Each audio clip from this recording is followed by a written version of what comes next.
Pour aller cette fois-ci déguster un miel d'exception, nous sommes allés au Maroc.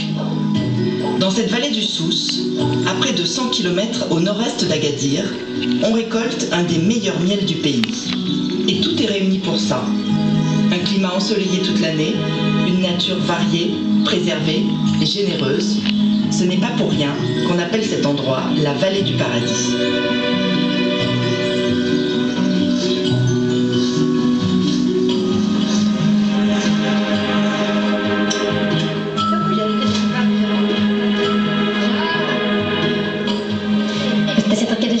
Vous voyez ces coquelicots?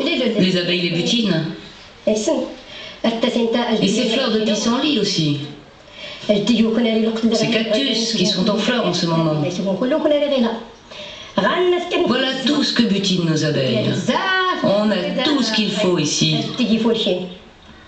On a toutes ces fleurs dans nos montagnes et c'est pour cela qu'on a un miel très pur. Nous, on ne donne pas de sucre en poudre à nos abeilles, contrairement à ce qui se fait ailleurs. Dieu merci.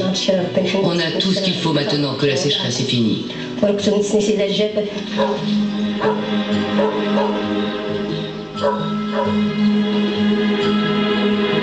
Et pour peu que les saisons soient bonnes, le miel est ce qui fait vivre tout le monde ici, et depuis plusieurs générations. Un savoir-faire ancestral que rien n'est venu perturber, hormis quelques aléas. Il y a eu des moments très durs. Nous devions nous déplacer vers le nord à cause de la sécheresse. Et puis aussi une année où le criquet pèlerin est venu tout envahir ici. Le traitement pour en venir à bout a décimé toutes nos abeilles. Ici, l'apiculture est encore pratiquée sur ces ruches en roseaux, à l'ancienne. Et si la modernité est apparue avec ces nouvelles ruches, l'agriculture alentour reste exempte de tout pesticide.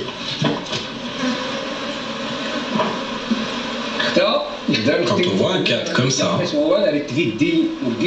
uniforme, où il n'y a pas de trou ni d'imperfection, cela veut dire que c'est une ruche en bonne santé.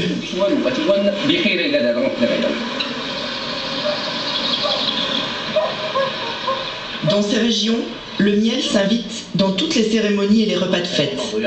Il est ce qu'on offre en premier aux invités, et dans cette famille, on produit jusqu'à 5 variétés.